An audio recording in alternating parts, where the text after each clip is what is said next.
नमस्कार। आप सुन रहे हैं द बॉलीवुड रेडियो और मैं हूं आपके साथ आकाश।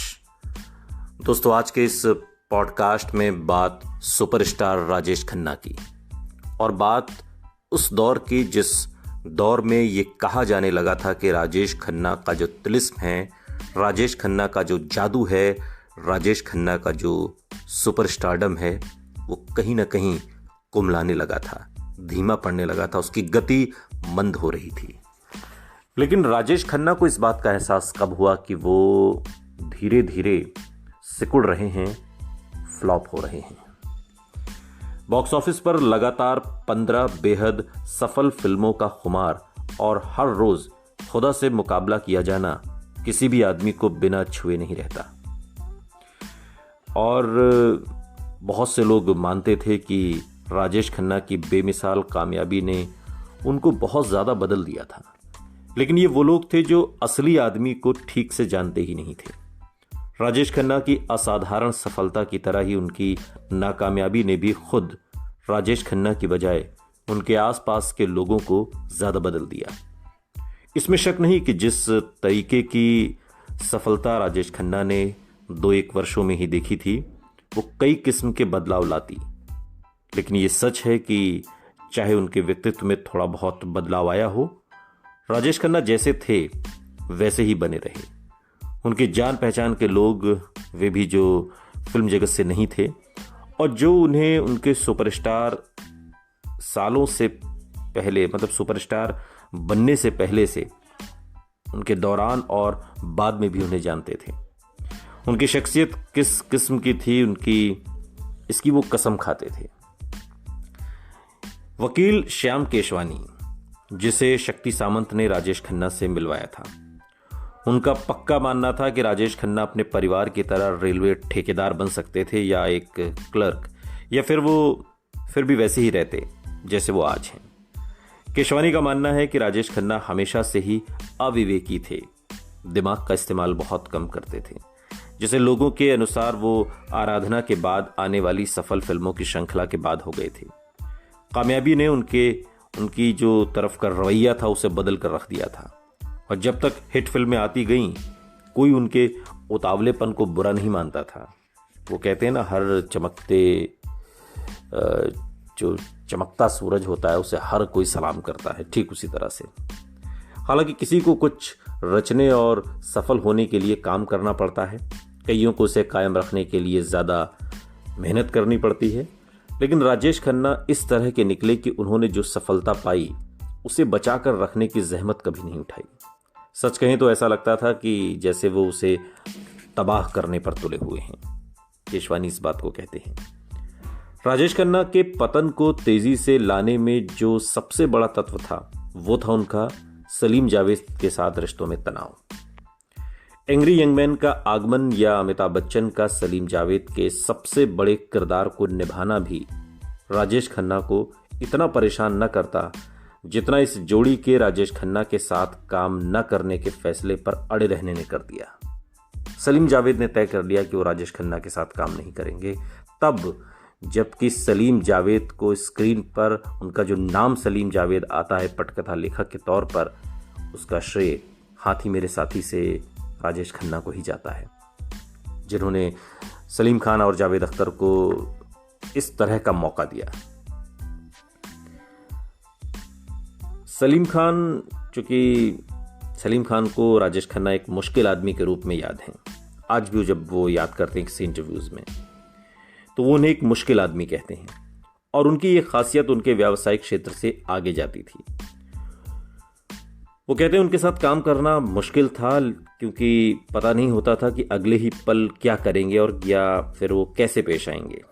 सलीम खान का कहना है, उनकी राय में कई बार कम या औसत प्रतिभा वाले लोगों को भी लंबा सफल करियर मिल जाता है, लेकिन प्रतिभा के बावजूद भी राजेश खन्ना अपनी असुरक्षा की भावना से उबर नहीं पाए और सब कुछ तबाह होने दिया।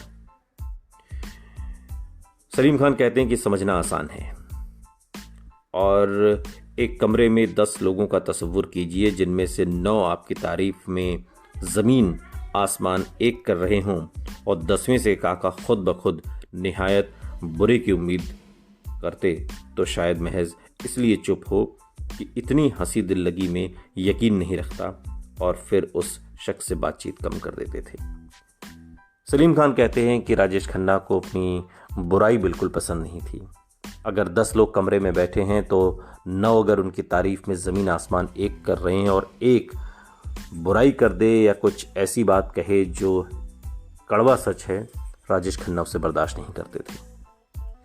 ये समझना दुश्वार है कि क्यों उस वक्त के सबसे लोकप्रिय लेखकों ने, जिन्हें उस वक्त के सबसे बड़े सुपरस्टार ने ही खोजा था, उनके लिए कुछ खास लिखने के बारे में नहीं सोचा।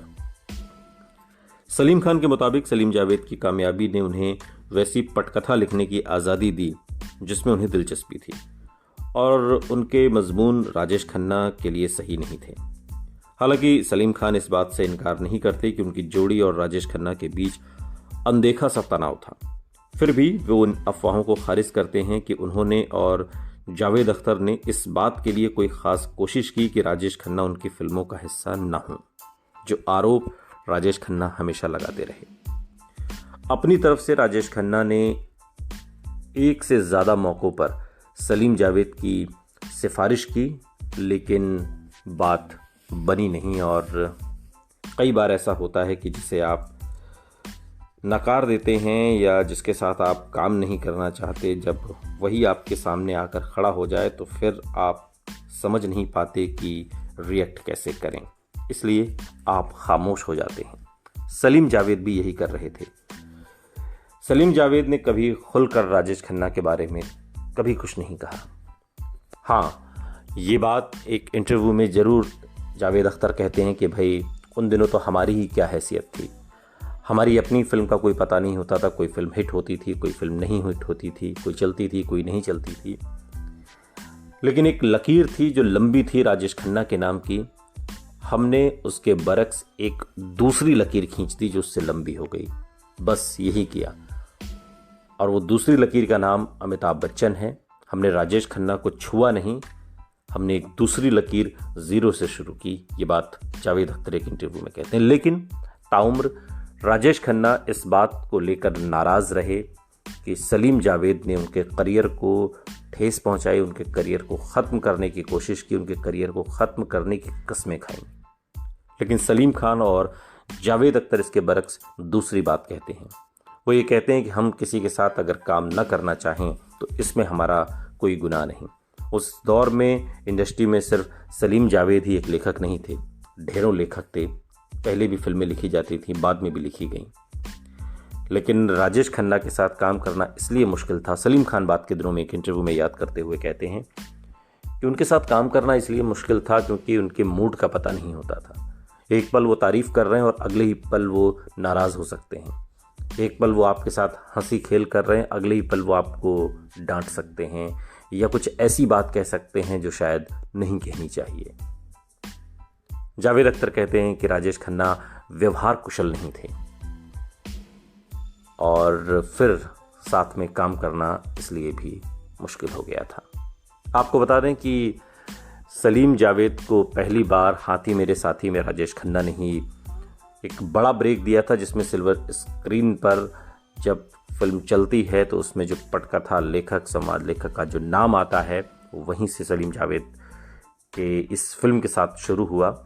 और चिनप्पा देवर की ये फिल्म थी जिसमें पूरी कहानी एक तरीके साउथ के का रीमेक थी, लेकिन दो हाथियों को छोड़कर सारी कहानी सलीम जावेद ने बदल दी और फिल्म सुपर डुपर हिट हुई थी, जिसका श्रेय सलीम जावेद को जाता है।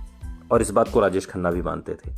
लेकिन बाद में इस जोड़ी ने कभी राजेश खन्ना के साथ काम नहीं किया, बल्कि एक नया सितारा खोजा, एक नई स्क्रिप्ट लिखी, नए तरीके से लिखी, एक एंग्री यंग मैन की छवि लेकर आए जो राजेश खन्ना के रोमांटिक छवि के बरक्स बिल्कुल उलट थी।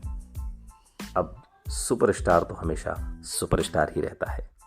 सुनते रहिए द बॉलीवुड रेडियो, सुनता है सारा इंडिया।